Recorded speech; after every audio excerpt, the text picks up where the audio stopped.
A thrill-seeking third grader sets out on a journey to have the most exhilarating summer vacation of her life.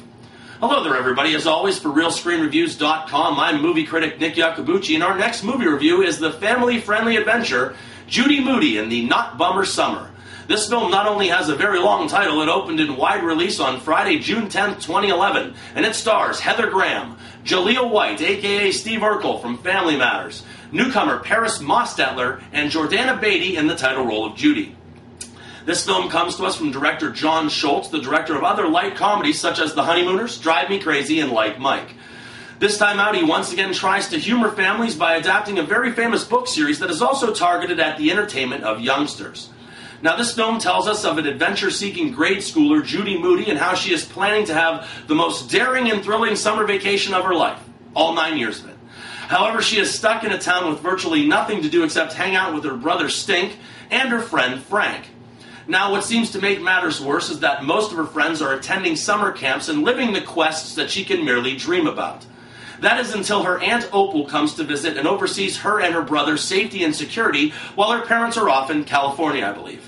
From the moment that Aunt Opal arrives, the season of summer then takes a turn into the world of the unexpected, the surprising, and the all-around adventurous. Well, people, there is a point that you come to as a parent or just sitting in attendance as an adult when you are watching a movie that you realize is just plain dumb. Is it cute? Yes, but it is definitely more dumb than cute. Judy is attempting to collect thrill points as the summer progresses, and needless to say, I didn't collect or even find any thrill points while watching this film. I'll start with the wonderful Ramona and Beezus that came out last summer and kind of deals with the same issues as this film. Ramona and Beezus dealt with real issues and real problems that face adolescents or young adults, and Judy Moody and the Not Bummer Summer deals with absolutely none of that. Instead of trying to identify with youngsters through a quality storyline of any kind, this film infuses bright colors and Nickelodeon music videos to do nothing except waste the time of all that are watching. Kids can more than handle serious issues on an adolescent scale, but this film insults even the most impressionable of young minds. Relying on green vomit means to me that you just couldn't write anything smarter in the first place. Then you have Aunt Opal, who is more than a little too much of a free spirit for me to be in charge of any kind of children. I love Heather Graham going all the way back to Roller Girl, but I wouldn't have put her irresponsible Aunt Opal in charge of caring for my fish, let alone my children, for an entire summer. I completely understand that this is supposed to be a fun role, but what kind of an example is she setting or teaching these children? Judy Moody is scripted by Kathy Waugh and original author of the novels Megan MacDonald. This very popular book series has 13 million copies in more than 22 languages, so it will come with a built-in audiences.